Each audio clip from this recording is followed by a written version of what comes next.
Good morning. सकाळी उठल्यावर छान अशी तयारी वगैरे केली आणि लगेचच नाश्ता बनवायला घेतला।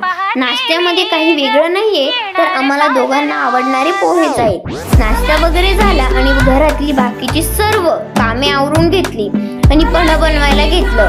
कैऱ्यांना पहिले छान धुवून घेतलं, त्यामध्ये मीठ टाकलं आणि पाणी टाकून 5-6 शिट्ट्या होण्यासाठी सोडून दिलं। त्यानंतर मी कपडे इस्त्री करायला घेतले, कारण गावाला गेलो आणि आलो, त्यामध्ये कपडे इस्त्री करण्यासाठी अजिबातच टाइम नाही भेटला।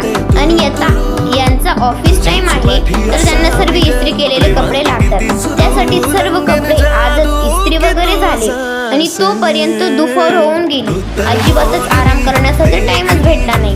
मग काही फ्रेश होण्यासाठी छान चहा ठेवला आणि संध्याकाळच्या स्वयंपाकाला लागले।